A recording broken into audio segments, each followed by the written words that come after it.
Alright,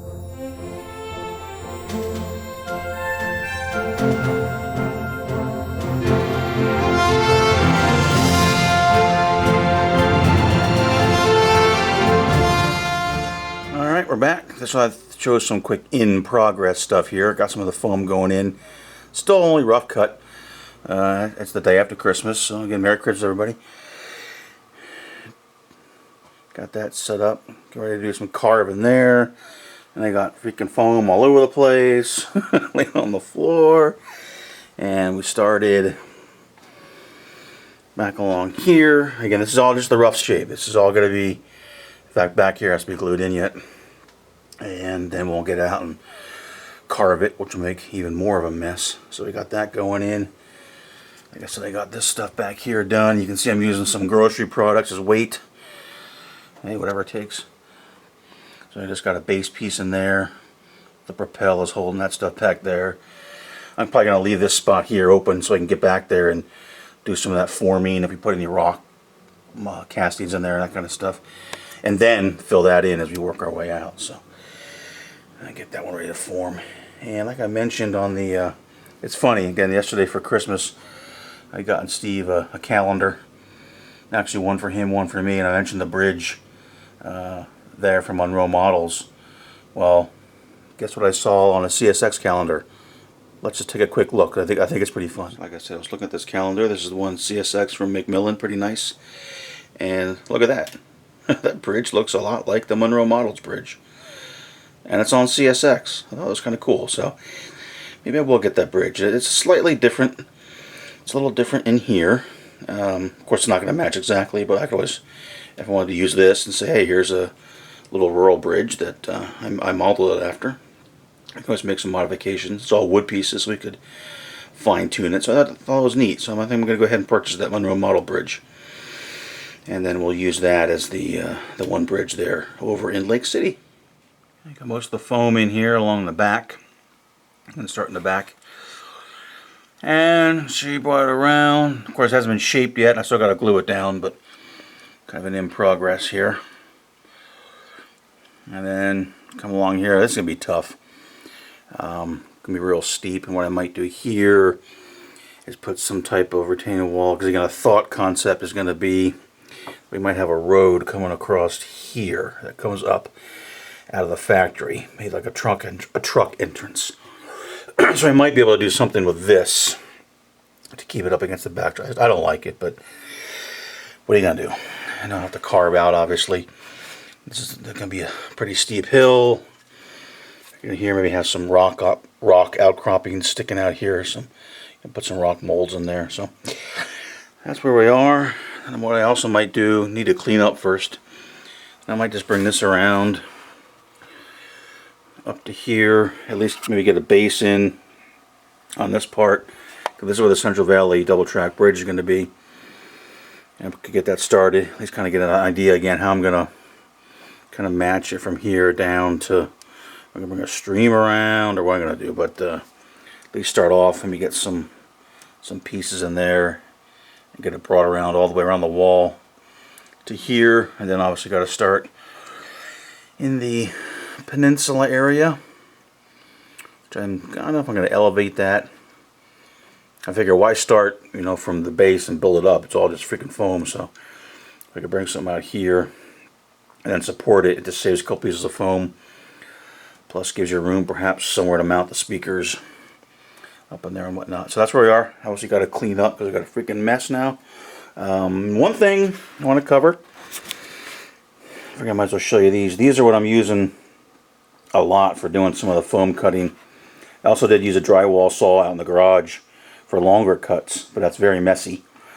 So I try to keep that as much out in the garage. But these are basically Swiss Army knives. Really nice. You can see one's about a 4-inch blade and the other one's maybe a 3-inch blade. Again, I forget exactly what part numbers they are. I did order them from, turn this one around here, the Swiss Knife Shop. Right there, SwissKnifeShop.com. Now, before they came like this in a handy little pouch, and I'm not sure if that was the old part number, but when I went back to look, these are from the old layout. these here that I purchased several years ago, because that layout's been going, getting close to 2 years now. These are kind of the recent ones that I purchased. They're great. They really, really cut through the foam very well. Sharp, very sharp. Be careful with these. But just a tip. These are good. I did mostly cutting down here the foam with these. Been using this one here with a slightly longer. I'm not sure if you look online if they call it a 4-inch blade. They might. Or if they go overall. The knife itself is just under about 8.5 inches. So good. Again, it's serrated. Very nice. Swiss Army knives. And it cuts the foam very, very well. So do recommend it. Just kind of score it on the thicker pieces, the 2.5-inch pieces. I'll kind of score it and snap it. Less than that, the 1.5 inch and down, it just almost goes right through it. Makes a nice cut. So highly recommend it. So you might want to check those out. And again, they are at Swiss Knife Shop. Now, I'm not sure if that's the part number there. I don't think it is, but look for these. I think they're advertised as kitchen knives, if I recall. But they're nice, very nice. Again, they're serrated, very, very sharp. Be careful, you'll lose a finger with these puppies. But highly recommend those for doing some work. So, all right, clean up, lunch break, and then back to work. Okay, Saturday evening, pretty much wrapped up for the night. You can see I got this all up, and it's actually been drying for a while there. A little bit of whisk and some Propel water to help out. Whatever I could find for weights, I just slammed them on there. So that'll be hopefully good and dry by tomorrow. What we also did was, you can see here I did decide to extend this a little bit to give some more room here to model this little maintenance scene up here in Wallace. And again, this is the unloading for the gravel cars that come in. Oops. So I did that, and then just kind of made that corner a couple 45 pieces, again to give us some room for the scenery to flow around a little bit. And got this side in. Again, it's also drying up there with the adhesive, and did get one layer. I actually raised this up here because I realized that I'm probably not going to be able to put a convincing stream or river through there. Yeah, it's just the way the backdrop is, it just would never match. And again, that's what I want to do, but I didn't want to force it. So to save some money, because this stuff is not inexpensive and I need some more, just raise it up so that way it's kind of the right height. I still can go into it a little bit, and right here is where this is where the Central Valley Bridge will be. It'll be from here to right about here. So I'll have to cut this here, and this temporary piece will come out. This temporary will come out, and then the abutments will go here and here. And what we might do is just put a road that comes underneath and comes uphill into the yard. And I don't know if I want to put one on the other side yet, but we'll see. So again, just kind of think about how I'm going to do that. I'm really regretting what I did there on the backdrop. Just wish I would have thought, especially in this area, because I would like to have a river or a stream, but I just cannot figure out how it's going to make it make sense. If you bring it in and go around, it's like there's just the way the land is up here, this does not match at all to have a stream. I thought about maybe going back and hiding it and saying it goes this way, but it just, I don't know. To me, it just doesn't make sense, so I might give up that idea. But still have the bridge there. I want the bridge. So the bridge is going to go right there. I do like that bridge. So, all right, more to follow as we continue progress here. All right, got a little bit more done here. Got some of the foam in and drying. Got it built up here on the road. And of course it has to be formed and carved and whatnot. I still want to get this a couple more pieces here in. What I did here was I'm leaving those two sections out so that we can get over to here, work on the road and everything from here, because otherwise it's way too far to reach. So we'll get that done, then put this in and work on it. Did go ahead and put this in here So we can at least start the, show it this way, kind of start the hill coming up here in the middle, and that's in there with the road. I brought that piece over, so we work on that. Maybe get something in here for the road there. I did go ahead and order that bridge that we're going to try there. We're going to scratch build the other one. And this is still all kind of sitting here.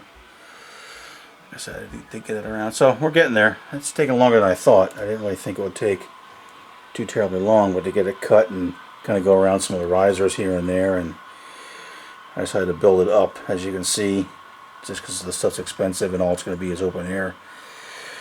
So I had to make just some junk wood, make things there, and that's where we're going to try putting the speaker. Not sure how I'm going to blend it in yet, but we'll try. Like I said, and this bridge here will be scratch built.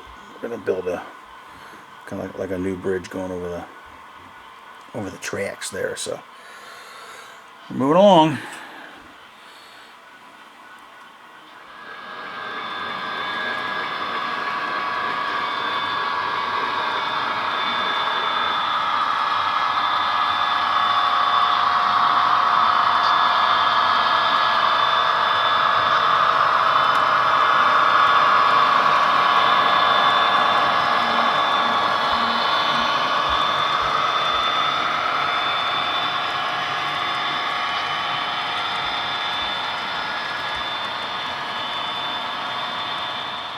Alrighty, a little more progress here. I decided to go ahead and get at least the abutments in, and another temporary bridge, so to speak, here. You can see you kind of got the landforms in there in the back end. I'm not exactly sure how I'm going to form all that and make it make sense, but we'll come up with something. But I did want to get the abutments put in. They're just sitting in there now. They can come out and need to be painted and weathered. But most of the foam is in, waiting to be carved or shaped. So that's in. Like I said, it's going to be kind of a depressed area, and might even gouge out some more here. Probably going to have a road coming underneath, turn, then come up and go into the yard amongst the liquid nails and radio and other accoutrements that are there right now. And again, I got to figure out some way to tie it into the backdrop. It really doesn't make sense, but I think we'll make it work. Get it done, get some bushes and trees on it. It should blend in just fine. And then along here, again, I got just the base coat in, base set there of the foam. Did get the tunnel portals. They're from Woodland Scenics. They're pretty nice. Again, they got to be painted and weathered. But what's nice about them is they're pretty much high enough for double stacks. And I was even a little worried on the curve would they fit, because we're going to be running 89-foot auto rack cars, but they all do seem to fit. Exactly where I'm going to put these yet, not sure. But roughly somewhere, here to here. Again, it's not going to be a huge tunnel. Just something, again, because of the closeness back there to tie it in. And plus, like I said, Steve wants a tunnel. So, hey, it's alright. It's a model railroad, so we'll do what we want to do. Get that in. We'll keep working out. I'd like to get all that done by the end of this holiday period here. I got 4 more days to work before things get hectic again with work and real life, so to speak. Get that formed, and to get it formed back there, I have some more tunnel portals. See them sitting there, single track. If we decide to put them there on the branch line, but I need to get all that stuff in the back.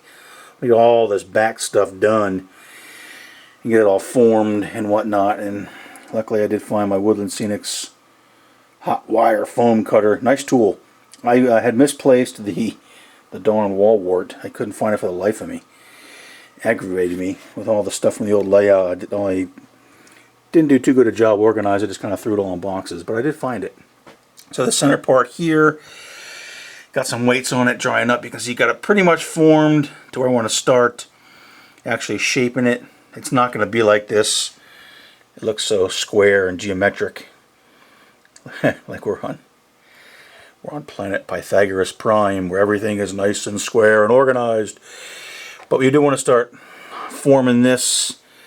Got it around here. The thought being it's kind of a gentle slope coming up, kind of all around this horseshoe curve, basically. So it'll be kind of, and this is obviously going to be up a little bit because of the road. And then this will be kind of it'll come across. Imagine it was like this and the railroad came by and dug that out. And like I said, left the center sections open to allow us to scenic along the left-hand side here, kind of along the right-hand side over here, at least the way the camera is. Get that done, and then what I'll probably do is come back. I do have this stuff cut. It's not in yet because might want to take this board off as you work getting Lake City done. But okay, so back to this. We'll probably get the outside done. You know, this being open allows me to reach back here and then put this in and get that done, because then I'll keep this open. I'll be able to reach that, and again all this stuff here, and then put this in. Now, and I might even leave that removable. Not that I really need it to access the track or anything, but it might be kind of neat to be able to pop that up and get some photographs or videos from up on the hill. So I might leave that removable. We'll see how much work that entails. But now I can start getting this shaped up, and I didn't want to go too much higher out here, because then I'll probably start bringing the longer pieces across. But then again, if I keep it as a lift out hatch, so to speak, then maybe I can go a couple higher. And we don't want to go too much higher, but we probably will. Again, the thought being we want to bring this up, you know, enough so when it's up and then you got some trees on it and whatnot, it kind of blocks out the view back here of the yard. And I think it will. Even now, unless you're, you know, 6'6" or something like that, but we're not. So, and then like I said, we got to work over here. Haven't done much on this side here. Did get some Woodland Scenics shaper sheet. I'm going to try that out. Again, probably back on the side to go from the hill down to Wallace Junction. Give that a shot. Got to shape that, and then do the back part here. I think I need one more piece in here, and then get that all shaped. Get any rock carvings in there I want to get in there, and then come in and get this part in. This I'm leaving open now so I can access things. It's tight, but I can actually get in there and work back there. Then again, I like to figure out if we're going to do a tunnel, what we're going to do here. I like to get the back side here all done. So, you know, kind of all the reach-in stuff is done. And then just move out toward the front of the layout as we go along. So that's kind of where we are. Oh, I also got this side in. I just built this up. This, I'm hoping, I'm not exactly sure even yet how I'm going to do this part here. This is just a lift out now. I like it to be a swing. I saw some good videos and had some ideas and stuff, but I haven't got that finalized yet. But the thought is, this is kind of where a road will go underneath it, and there's this little side road that comes up along here, and this is up in the prototype, it actually at CP97, that's where they set off cars in here. I think there's a wheel impact detector over toward East Springfield or something like that. If they hit that and it's bad enough, they'll drop cars in here. And there's times when there's been quite a few cars in here. So they come in here and they have a little shed up here, and a little derail, and a little place where they actually change wheel sets out. So that's what we're going to model in here. And then have a slight little hill here. Again, what we're going to do is it's going to come down. There's going to be a path along here. It's going to come in here, do a 90 degree, which it actually does on the prototype in the real world. And then this will be a hill that comes up here, and this will be down below it. This is actually like the Fairview Nursery is off on this side, so I might have room to model some of it along here, and then that'll continue along. See, I took the diagonal out just for working. Put that in once we get the back shaped, and that'll continue along here with that little path. Now, if I was doing things the way in a prototype, there'd be a road crossing here where Eaton Road goes across, but I don't have that. And then this will probably just be real tightly modeled in and along here. Not a whole lot we can do. I don't feel like expanding it just because I want to keep the aisle width the way it is back there. And this is going to be a treat too, how we're going to figure that out. But we'll get it done. We'll make it work. So that's kind of where we are. Again, we're going to keep working. Just going to have Steve do his magic on this and get it up for New Year's. And then we're going to keep working. Like I said, I want to get the back part there finished, get the tunnel in on this side, and get all the farther, you know, harder to reach stuff done. And then probably start in the new year, start working on the bridge, get the abutments. This piece is actually cut to the exact length of the bridge, so I feel pretty comfortable. Once I weather and, you know, paint and weather the abutments, getting them in, getting this, in fact, all scenic, and then this track is all just temporary now. It's just kind of sitting here right now. We can still run trains on it. Get that all done, and, you know, get it all scenic and whatnot. And once the bridge is done, then just be able to set the bridge in there. I hope. I hope I measured things right and got the right dimensions for the height of this, and how much height I need here with the bridge shoe, and the height of the bridge, and the bridge ties versus the regular ties, and I think I got it right. If I'm off by a 30-second or two, I think I can live with that. So that's where we are. We'll get this up to Steve-O. He got called into work, but we're going to try to get this put up tonight on New Year's Eve for everybody. And so we're making. This took me a lot longer, to be honest, than I thought. You know, cutting this foam, I think I'm getting carpal tunnel syndrome from all the carving I've been doing. But it's getting there. Getting to the point now where I want to start shaping it and really start making a mess.